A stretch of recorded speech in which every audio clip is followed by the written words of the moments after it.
Другая кніга Параліпаменон, раздзел 9.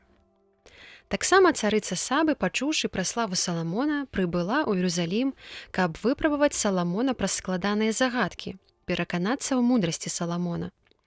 Прыбыла ў Іерусалім з вялікім суправаджэннем і верблюдамі, якія везлі духмянасці, вялікую колькасць золата і каштоўныя камяні. І калі яна прыбыла да Саламона, яна выказала яму, што толькі мела ў сваім сэрцы. І Саламон растлумачыў ёй усё, што яна прадставіла, і не было нічога, што не было б ёй растлумачана. Пасля таго, як яна ўбачыла гэта, мудрасць Саламона і палац, які ён пабудаваў, а таксама стравы яго стала, і памяшканні яго паслугачоў, і абавязкі паслугачоў яго, і адзенне іх, таксама чарнікаў і адзенне іх, і цэласпаленні, якія складаў ён у доме Господа, то не было ў яе іншых пачуццяў, акрамя здзіўлення. І яна сказала цару: «Праўду казалі, што чула ў маёй зямлі пра справы твае, ды мудрасць тваю. Я не верыла тым, што расказвалі, пакуль сама не прыбыла і вочы мае не ўбачылі, што нават і палавіны не расказалі аб вялікай мудрасці тваёй. Перавысіў ты славу, пра якую я чула. Шчасныя людзі твае і шчасныя паслугачы твае, якія прысутнічаюць з табою ўвесь час і могуць слухаць тваю мудрасць. Хай будзе дабраславёны Господ, Бог твой, які захацеў пасадзіць цябе на прастол свой царом Господа, Бога твайго.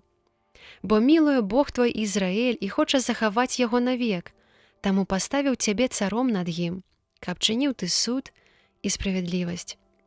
І дала затым цару 120 талентаў золата і надта многа духмянасцей ды найкаштоўнейшыя камяні. Не было такіх духмянасцей, як гэтыя, што дала царыца Сабы Саламону. Але і паслугачы Гірама і паслугачы Саламона прывезлі золата з Афіра, і чырвонае дрэва ды найкаштоўнейшыя камяні. З дрэва туевага цар зрабіў прыступкі ў дом Господаў і ў палац царскі. Таксама зрабіў цытры і псалтырыёны для спевакоў. У зямлі Юдэі не бачылі ніколі такіх дрэў. А цар Саламон даў царыцы Сабы ўсё, што яна хацела і чаго прасіла, і намнога болей, чым прынесла яму. Яна вярнулася ў сваю зямлю са сваімі паслугачамі.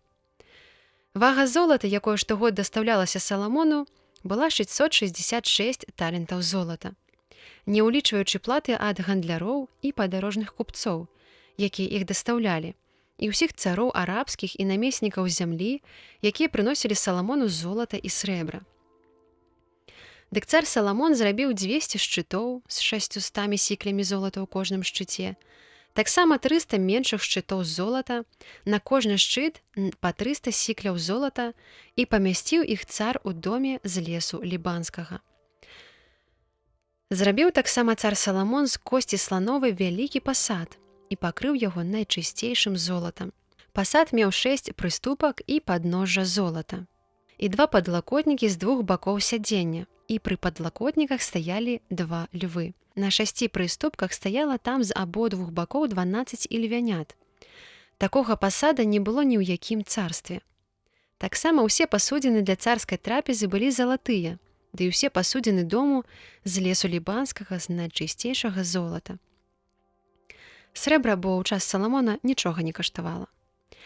Бо цар меў караблі, якія плавалі ў Тарсіс разам з паслугачамі Гірама. Раз у 3 гады прыплывалі караблі з Тарсіса, прывозячы золата і срэбра, і слановую косць, і малпаў, і паўлінаў.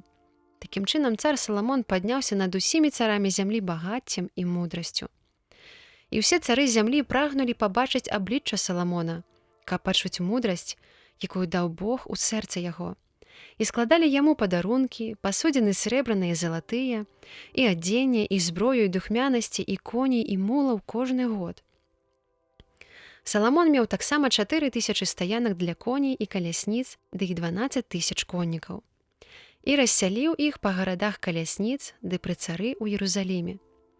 Справіў ён таксама ўладу над усімі царамі ад ракі Эўфрат аж да зямлі філістынцаў і аж да межаў Егіпта. Так многа сабраў Саламон срэбра ў Іерусаліме, як камянёў і кедраў, ды такое мноства, як сыкамораў, якія выраслі ў Сефелі. Прыводзілі яму коней з Егіпта і з другіх краёў. Іншыя ж дзеянні Саламона ад першых да апошніх запісаны ў словах прарока Натана ды ў прароцтвах Ахіі Сіланіта, а таксама ў бачанні Адо празарліўца ў справе Ерабаама, сына Набата. А Саламон цараваў у Іерусаліме над усім Ізраэлем 40 гадоў і супачыў са сваімі бацькамі. І пахавалі яго ў горадзе Давіда, бацькі яго. І па ім цараваў сын яго Рабаам.